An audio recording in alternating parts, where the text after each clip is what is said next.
Dios los bendiga grandemente. Esto es Un Momento con la Biblia, a través de Conozca la Verdad. Una vez más le doy la bienvenida y quédese hasta el final en este su programa cristiano y reciba el enriquecimiento en conocimiento bíblico y la patrística. Bien, vamos a leer la poderosa palabra de Dios con la ayuda de nuestro Dios. Amén. Abre sus Biblias en primera o segunda de Pedro capítulo 1 verso 16. Dice de esta manera: con la bendición de nuestro Señor Jesucristo. Dice así: porque no les hemos dado a conocer el poder y la venida de nuestro Señor Jesucristo, siguiendo fábulas artificiosas, sino porque fuimos testigos oculares de su majestad. Porque habiendo Él recibido de parte de Dios Padre la honra y la gloria, tras la hermosa gloria en su magnificencia, vino a Él una voz como esta que decía: este es mi Hijo amado, en quien estoy complacido, en quien me he complacido. Y nosotros también escuchamos esa misma voz que le vino desde el cielo, mientras estábamos con Él en el Monte Santo. También tenemos la segura palabra profética, a la cual hacen bien en estar atentos como a una lámpara que ilumina en lugar oscuro, hasta que el día despunte y el sol resplandezca en sus corazones. Sabiendo esto, antes que nada, ninguna profecía tiene la interpretación en su propio texto, porque la profecía jamás fue traída por voluntad humana, sino que los santos hombres de Dios hablaron impulsados por el Espíritu Santo de Dios. Poderosa palabra, ¿verdad? Vamos a continuar las primeras herejías que surgieron desde el primer siglo hasta el siglo V. Pero hoy estaré mencionando en grandes rasgos las primeras herejías que surgieron de la iglesia cristiana, porque todas estas herejías que han salido de la iglesia cristiana. Personas que un día predicaron al Padre, al Hijo y al Espíritu Santo, como los apóstoles, que el Padre resucita a su Hijo y le hace Señor a Cristo, ¿no? Y todos aquellos que reciben a ese Cristo resucitado, también reciben la promesa del Padre, el Espíritu Santo. Esa era la predicación. La predicación de los apóstoles era Padre, Hijo y Espíritu Santo, que el Padre había enviado a su único Hijo como Mesías, y todos aquellos que reciben a ese Hijo como Mesías estarían salvos. San Juan 3:18. Y si creen en ese Hijo resucitado, también reciben la promesa del Padre. ¿Cuál era? El Espíritu Santo. Jesucristo lo distinguió claramente cuando dijo: yo rogaré al Padre y el Padre enviará en mi nombre a quien, al Espíritu Santo. Vemos claramente que ese es el centro de la predicación del mundo cristiano, que empezó Cristo primeramente, luego sus apóstoles y así sucesivamente.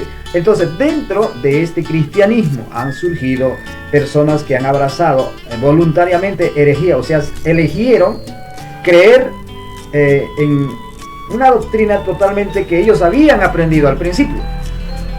Ese es el problema de muchos, ¿no?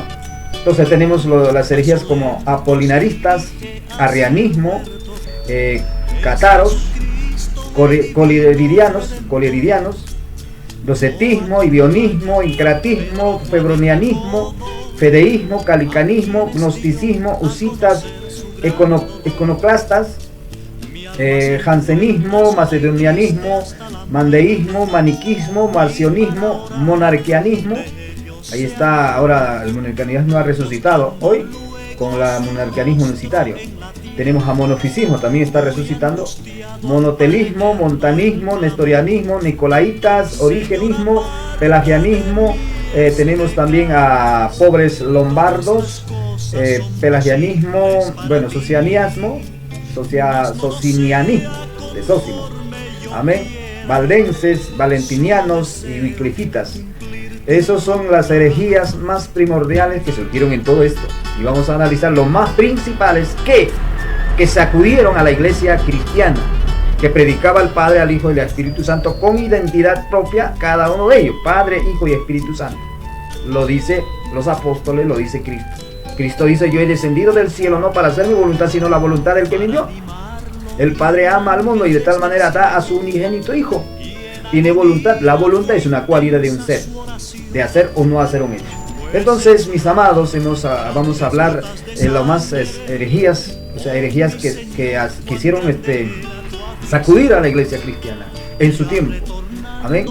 Y hemos hablado de Por ejemplo, hemos hablado de Nicolaitas, ¿no? Que eran los primeros, que surgieron de un diácono que fueron elegidos por los apóstoles, y dentro de ellos había un tremendo avivamiento, pero Nicolaísmo cayó en la herejía, escogió voluntariamente una herejía. Ya hemos hablado gnosticismo, ¿no? Gnosticismo hemos hablado, porque es importante también eso, ¿no? Que ya usted ha visto en el otro video. Pues gnosticismo pues era una doctrina mezcla del paganismo, hebraísmo y cristianismo.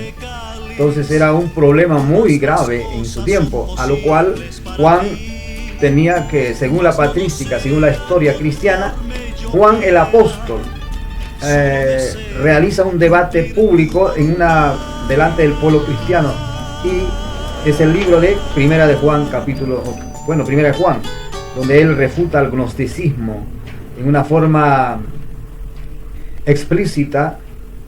Pero hoy vamos a estar hablando del arrianismo. Amén. Del arrianismo.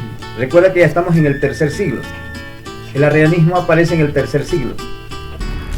Alejandría, un tal Arrio, ya había escalado grados del pastorado, ¿no? Ya no era pastor, era el presbítero. Presbítero es un cargo de un pastor ya cuajado en las cosas bíblicas y en el ministerio. Tienen a cargo varios líderes o pastores en ese lugar. Y Ario era presbítero en Alejandría de Egipto, a decir que Jesús es creado. El arrianismo tomó su nombre. Vamos a leer para que usted también se informe un poco del arrianismo, ¿no? Hemos hablado todo esto, ahora vamos a hablar del arrianismo y semi-arrianismo. El arrianismo tomó su nombre de Ario en el año 260 a 336. Recuerdan que en el año 325 fue sofocado esta doctrina. Y dice que era presbítero, después llegó a ser obispo de Libio, quien propagó la idea de que Jesucristo no era Dios, sino que había sido creado por como punto de apoyo para su plan. Imagínense lo que está hablando. Si el Padre ha creado al Hijo, el ser del Hijo tiene un principio. Ha habido, por lo tanto, un tiempo en que Él, o sea, ese Hijo, no existía.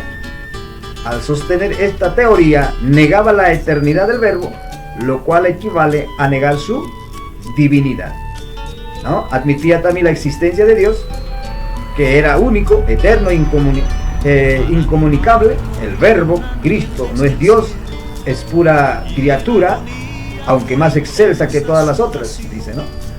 Aunque Arrio centró toda su enseñanza, dice, en despojar de la divinidad a Jesucristo, incluyó también al Espíritu Santo, que igualmente era una criatura e incluso inferior a Jesucristo, al Verbo. Entonces, Arrio, tras formarse en Antioquía, pues, ¿se acuerdan que le dije eso? Aparece difundiendo sus ideas en Alejandría de Egipto, donde en el año 320 Alejandro, obispo de Alejandría de Egipto, convoca un sínodo, una reunión que reúne más de 100 obispos de Egipto, o pastores o líderes de la congregación, ¿no? Y de Libia. Y en esa reunión se excomulga a Arrio y a sus partidarios ya numerosos.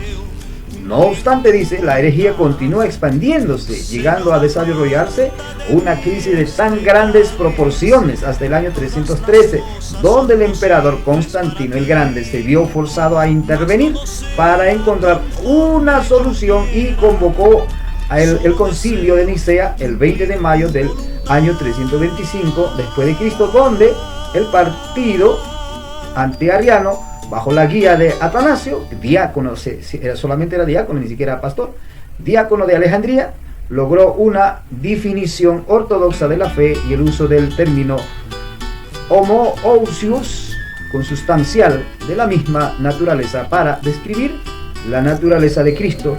Creemos en un solo Dios, amén, Padre omnipotente, y un solo Señor Jesucristo, Hijo de Dios, nacido unigénito del Padre, es decir, de la sustancia del Padre, Dios de Dios, luz de luz, Dios verdadero, verdadero, engendrado, no hecho, consustancial al Padre. Bien, esto fue terrible, mis amados amigos, dentro de la iglesia cristiana. Estas herejías surgen de adentro de la iglesia cristiana, que predican al Padre, al Hijo y al Espíritu Santo. ¿Se da cuenta, mi amigo? Entonces vemos claramente cómo estos hombres se descuidan y empiezan a indagar, ¿no? Y caen y eligen a estas herejías, ¿no? Voluntariamente. Entonces ahí vemos claramente cómo Arrio fue excomulgado, destituido del pastorado, del presbiterato y de todo. Pero el veneno ya estaba allá. La gente que no lee la Biblia, la gente que no ora, que está más mirando en los pastores, ¿no? Sin estudiar la Biblia, pero son engañados, llevados, cautivos. Y así fue. Alejandro de Alejandría, ¿no? Ese era el máximo líder en Libia y Egipto de toda la iglesia cristiana. Reúne a todos los pastores para destituirlo, pero antes de ello tenía que darle oportunidad y destituirlo de tal manera que esa herejía tiene que ser sofocada. Pero ya el veneno había sido expandido y la herejía era como una pólvora. Eso es el mal corre más rápido que la verdad.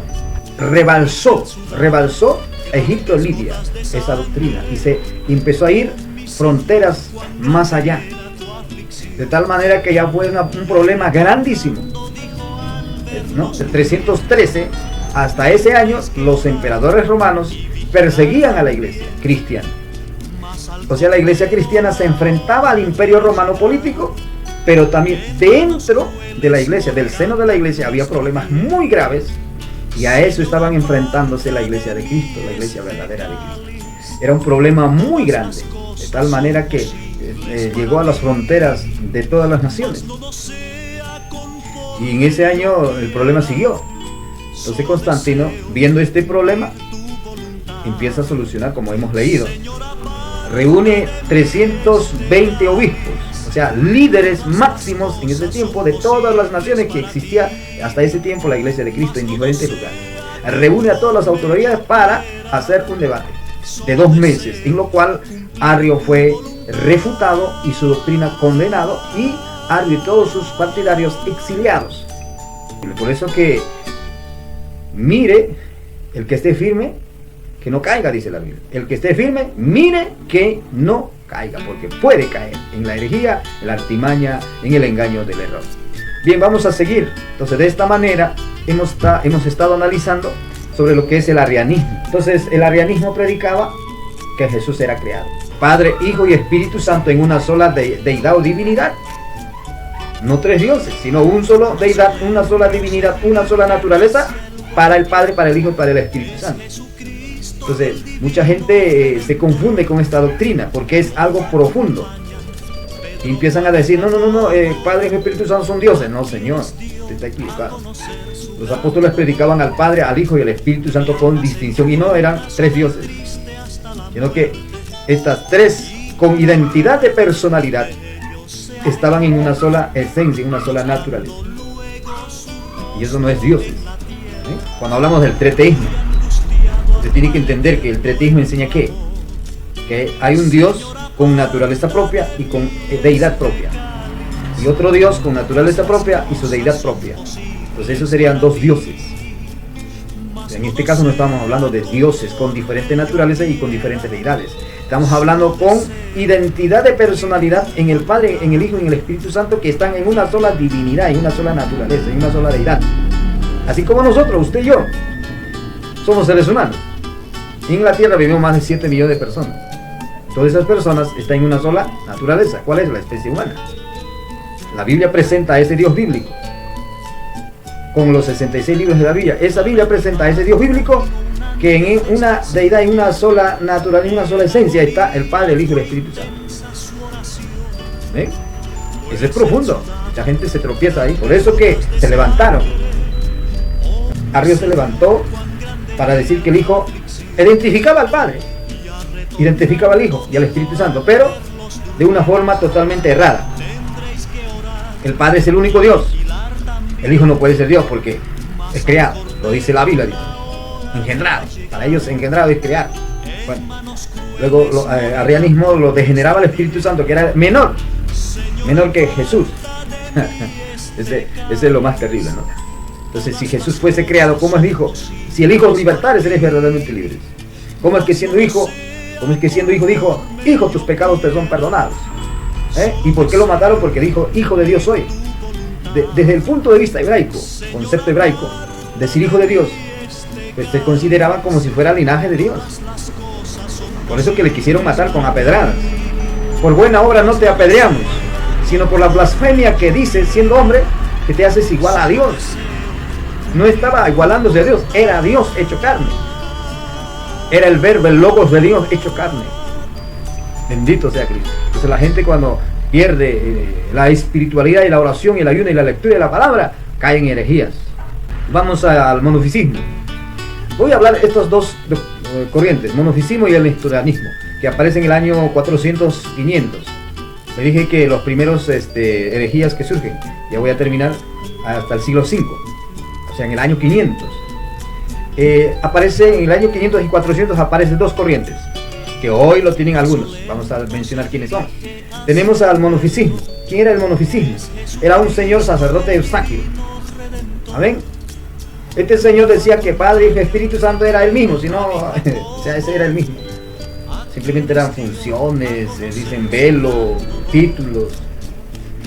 Si fuese así, que el Padre, Hijo y Espíritu Santo solamente eran títulos, funciones, como una función envía a otra función, o sea, una función Padre envía a una función Hijo, y esa función Hijo diga, yo hago la voluntad de la función de la función del Padre.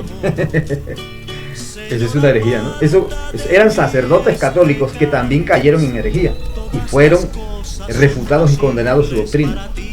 Amén. Tenemos también al nestorianismo. Ahora, el monofisismo es una doctrina que hoy está de viva. Está en el mundo unicitario. El mundo unicitario, desde el año 1903 a 1916, han mutado, muchos. De una sola han mutado. Primero era solo Jesús, luego la IPUC, y de IPUC aparece la IPUI. Bueno, son unas corrientes que hoy tenemos y que usted tiene que saber. Para que conozca la verdad, tiene que saber la historia. Entonces, en el mundo unicitario, solo Jesús, existe una mutación de doctrinas. Tenemos el monofisismo unicitario, tenemos nestorianismo unicitario. Porque, ¿qué enseñaba el Nestorio? Nestorio enseñaba que Jesús, sobre la doctrina cristiana, para tratar de explicar de Cristo y su naturaleza y su humanidad, él cayó en la herejía de decir, amén, Jesús humano y Jesús divino. Amén. ¿Y cómo se explica cuando Jesús oraba al Padre? Entonces ellos dicen, no, es que Jesús humano oraba a su Jesús divino. Pues ya lo dividieron a Jesús ahí. Porque si Jesús es solo, de acuerdo al mundo unicitario, ¿cómo va a decir Jesús humano orando a su Jesús divino? Si Él es el Padre que se ha hecho carne, según ellos, ¿no? Su doctrina de ellos. Por eso dice la consecuencia de negar la doctrina trinitaria. Entonces Nestorio era un sacerdote católico que vivía en el año 451, por esos años, y que se enseñaba la existencia de dos personas separadas en Cristo encarnado. Toma su nombre de Nestorio, patriarca de Constantinopla, quien fue el primero en difundir la doctrina. Estas dos personas se hallan ligadas entre sí por una simple unidad accidental o moral. Dice. El hombre Cristo no es Dios, sino portador de Dios por la encarnación. El Logos Dios no se ha hecho hombre en sentido propio, sino que ha pasado a habitar en el hombre Jesucristo, de manera parecida a como Dios habita en los justos.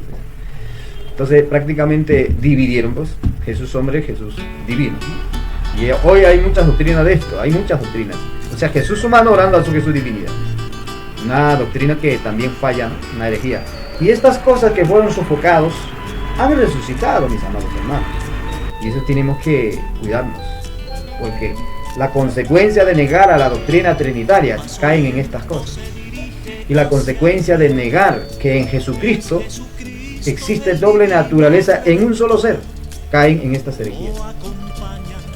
La Biblia dice claramente que en Jesucristo, el Hijo de Dios, existe doble naturaleza en un solo ser. Por eso muchos no entienden cuando Jesús, estando en una condición humana, oraba a su Padre. Piensan que cuando Jesús humano oraba a su Padre, piensan que estaba orando a Jesús Padre, Jesús deidad, Jesús divinidad. Una herejía que fue condenada en su tiempo y está resucitando hoy. La última es la Iglesia Católica Romana 380 a 600. Sí, la Iglesia Católica Romana. Tertuliano defendió la doctrina trinitaria 100 años antes que la Iglesia Católica Romana surgiera, porque la Iglesia Católica Romana es una desviación de la Iglesia primitiva. ¿Me entienden? ¿No?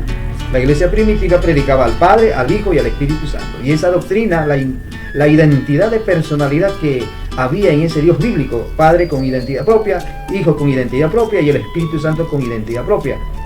Para muchos eso era como dioses. Entonces empezaron a surgir herejías, pensamientos muy extremistas, y era defendido y era atacado en todo ese momento, desde el año 100, por el apóstol Juan. Defendió de los gnósticos. Más ataque fue a Jesucristo, a su deidad y a su personalidad. Y en ese caso ya negando también al Padre, al Hijo y al Espíritu Santo, otras personas, ¿no? Entonces esta doctrina fue defendido de la Trinidad, ahora conocido como la Trinidad de Dios, fue defendido en los tiempos que fueron atacados. La doctrina de esta doctrina fue atacado en el siglo II por Praxias, a cual lo refuta Tertuliano. Y ahí hay un concilio poderoso en el año 325. De tal manera que la mayor parte se abocaron a creer como los apóstoles enseñaron y como Cristo había enseñado. Y había una guerra terrible entre el arrianismo con el trinitarismo. De tal manera que la Iglesia Católica Romana aparecerá en el año 380 a 400 y prohibirá y abrazará, pero también fallará en la doctrina trinitaria o doctrina primitiva de la Iglesia. Entonces se desviarán. Bien, entonces claramente la Iglesia Católica Romana aparece en el año 380 a 600. En el tiempo de Cristo habían varias divisiones doctrinales: fariseos, saduceos y esenios, ¿no? Y ahí tenemos a Cristo, ya eran 4 prácticamente. Jesús no estaba dividiendo al judaísmo, estaba predicando el verdadero judaísmo.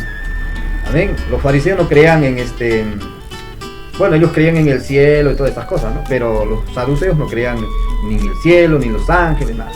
Una discusión entre ellos había. Y Cristo aparece con la ortodoxia, ¿no? Para explicar al pueblo hebreo que tienen que unirse en la misma doctrina que él está trayendo, porque la doctrina que él está trayendo es de su padre. Entonces, una terrible controversia entre ellos. Y al final lo mataron y no aceptaron a Jesús como su Mesías. Y el pueblo de Israel se divide en dos: seguidores de Cristo y los que se quedan negando a Jesús como su Mesías y como su Señor y Salvador, como el Hijo de Dios. Entonces esos judíos que niegan a Cristo y no aceptan a Cristo como su Mesías ni como el Hijo de Dios, perseguirán a los apóstoles. Entonces los judíos que eran la mayor parte de los líderes que no aceptaron a Cristo, expulsaban a todos los judíos que aceptaban a Cristo, y todos esos cristianos predicaban en todo el mundo al Padre, al Hijo y al Espíritu Santo. ¿Saben? Y así sucesivamente vemos claramente la historia, ¿no?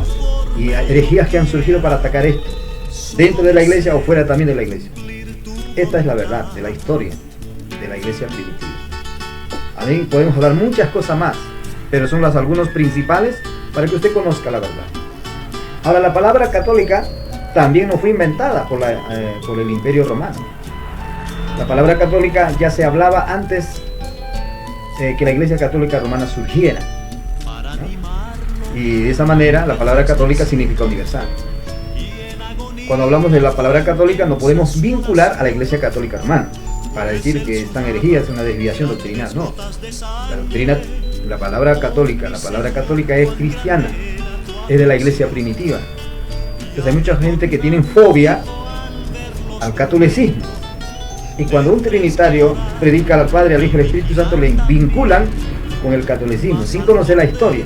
La historia es clara: la Iglesia Católica Romana es la desviación de la iglesia primitiva, porque la iglesia primitiva nunca enseñó que María es adorado, que María sigue siendo virgen. No, la Biblia registra claramente que María sí tenía familia y tenía un esposo.